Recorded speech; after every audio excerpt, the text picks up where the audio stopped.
Hey Rayleigh, and anybody else watching, and welcome back to another message from your father. Continuing through Numbers, today 26 and 27.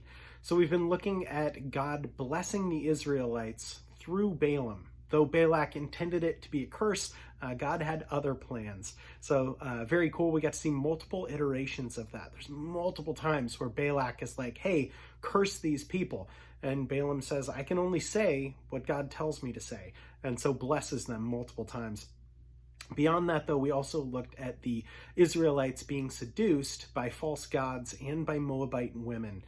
So that's going to be a big trend, unfortunately, for the Israelites, is being seduced by other gods. And you've already seen a bit of that, and that unfortunately continues.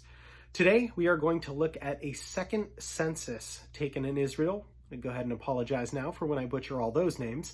We're going to take a look at Zelophehad's daughters and their claim to land that they have. And then finally, the transition from Moses to Joshua, son of Nun. We'll talk very, very briefly about why that's important. So within those two chapters, that puts us at 26 and 27 once again. So we will start at chapter 26. After the plague, the Lord said to Moses and Eleazar, son of Aaron, the priest, take a census of the whole Israelite community by families, all those 20 years old or more who are able to serve in the army of Israel. So, on the plains of Moab by the Jordan, across from Jericho, Moses and Eleazar the priest spoke with them and said, take a census of the men, 20 years old or more, as the Lord commanded Moses. These were the Israelites who came out of Egypt. The descendants of Reuben, the firstborn son of Israel, were through Hanok, the Hachanite clan, through Palau, the Palawite clan, through Hezron, the Hezronite clan, through Carmi, the Carmenite clan. These were the clans of Reuben, whose numbers were 43,730. The son of Palau was Eliab, and the sons of Eliab were Numiel, Dathan, and Abrim. The same Dathan and Abrim were the community officials who rebelled against Moses and Aaron, and were among Korah's followers when they rebelled against the Lord. The earth opened its mouth and swallowed them along with Korah, whose followers died when the fire devoured the 250 men. And they served as a warning sign. The line of Korah, however, did not die out. The descendants of Simeon by their clans were through Nemuel, the Nemuelite clan, through Jamin, the Jaminite clan, through Jachin, the Jachinite clan, through Zerah, the Zerahite clan, through Shaul, the Shaulite clan. These were the clans of Simeon, who were 22,200 men. The descendants of Gad by their clans were through Zephon, the Zephonite clan, through Haggai, the Haggite clan, through Shuni, the Shunite clan, through Ozni, the Oznite clan, through Eri, the Erite clan, through Arodai, the Arodite clan, through Arli, the Arlite clan. These were the clans of Gad, whose numbers were 40,500. Er and Onan were sons of Judah, but they died in Canaan. The descendants of Judah, by their clans, were through Shelah, the Shelonite clan, through Perez, the Perezite clan, through Zerah, the Zerahite clan. The descendants of Perez were through Hezron, the Hezronite clan, through Hamul, the Hamuelite clan.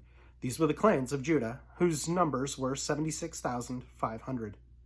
The descendants of Issachar by their clans, through Tola, the Toelite clan, through Pua, the Puhite clan, through Jashub, the Jeshubite clan, through Shimron, the Shimronite clan. These were the clans of Issachar, whose numbers were 64,300. The descendants of Zebulun by their clans were through Sered, the Seredite clan, through Elon, the Elonite clan, through Jahaleel, the Jahaleite clan. These were the clans of Zebulun, whose numbered were 60,500. The descendants of Joseph by their clans through Manasseh and Ephraim were the descendants of Manasseh, through Machir, the Machirite clan. Machir was the father of Gilead. Through Gilead, the Gileadite clan. These were the descendants of Gilead, through Izer, the Izerite clan, through Helek, the Helekite clan, through Asriel, the Asrielite clan, through Shechem, the Shechemite clan, through Shemida, the Shemidite clan, through Hepher, the Hepherite clan. Zelophehad, son of Hepher, had no sons. He had only daughters, whose names were Mahlah, Noah, Hoglah, Milcah, and Tirzah. These were the clans of Manasseh, whose numbered were 52,700.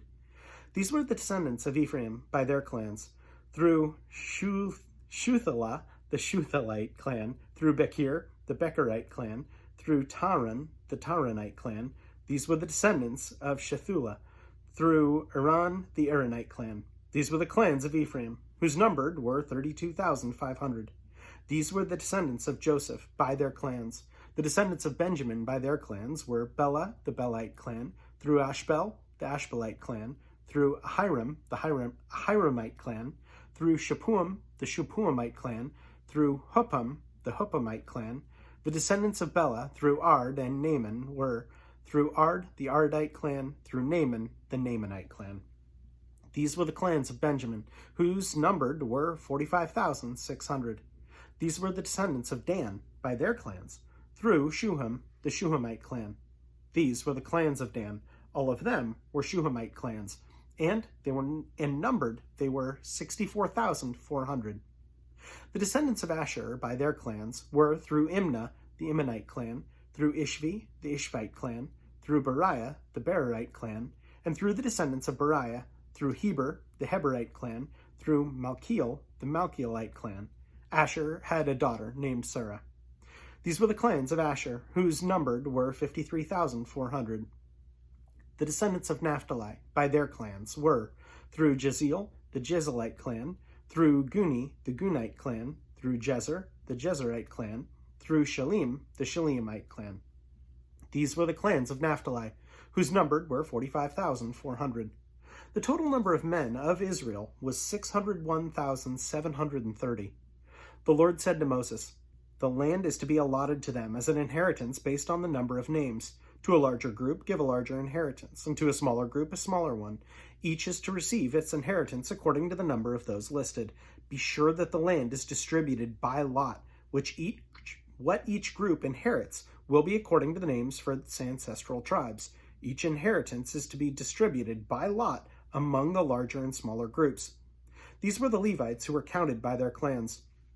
Through Gershon, the Gershonite clan, through Kohath, the Kohathite clan, through Merari, the Merarite clan. These were the Levite clans: the Libnite clan, the Hebronite clan, the Mahalite clan, the Mushtite clan, the Kohathite clan. Kohath was the forefather of Amram. The name of Amram's wife was Jochebed, a descendant of Levi, who was born to the Levites in Egypt. To Amram she bore Aaron, Moses, and their sister Miriam. Aaron was the father of Nadab and Abihu, Eleazar and Ithamar. But Nadab and Abihu died when they made an offering before the Lord with unauthorized fire. All the male Levites a month old or more numbered 23,000. They were not counted along with the other Israelites because they received no inheritance among them. These are the ones counted by Moses and Eleazar the priest when they counted the Israelites on the plains of Moab, by the Jordan across from Jericho. Not one of them was among those counted by Moses and Aaron the priest when they counted the Israelites in the desert of Sinai. For the Lord had told those Israelites they would surely die in the desert, and not one of them was left except Caleb son of Jephunneh and Joshua son of Nun. Chapter 27. The daughters of Zelophehad, son of Hepher, the son of Gilead, the son of Machir, the son of Manasseh, belonged to the clan of Manasseh, son of Joseph. The names of the daughters were Mahlah, Noah, Hoglah, Milcah, and Tirzah. They approached the entrance to the tent of meeting and stood before Moses, Eleazar the priest, the leaders of the whole assembly, and said, "Our father died in the desert. He was not among Korah's followers who banded together against the Lord, but he died for his own sin and left no sons. Why should our father's name disappear from his clan because he had no son? Give us property among our father's relatives." So Moses brought their case before the Lord, and the Lord said to him, What Zelophehad's daughters are saying is right. You must certainly give them property as an inheritance among their father's relatives, and turn their father's inheritance over to them. Say to the Israelites, if a man dies and leaves no son, turn his inheritance over to his daughter. If he has no daughter, give his inheritance to his brothers. If he has no brothers, give his inheritance to his father's brothers. If his father had no brothers, give his inheritance to the nearest relative in his clan, that he may possess it. This is to be a legal requirement for the Israelites, as the Lord commanded Moses. Then the Lord said to Moses, Go up this mountain in the Abraham range, and see the land I have given the Israelites. After you have seen it, you too will be gathered to your people, as your brother Aaron was.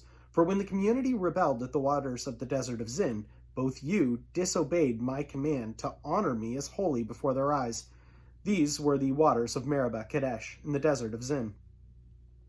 Moses said to the Lord, May the Lord, the God of the spirits of all mankind, appoint a man over this community to go out and come in before them, one who will lead them out and bring them in, so that the Lord's people will not be like sheep without a shepherd.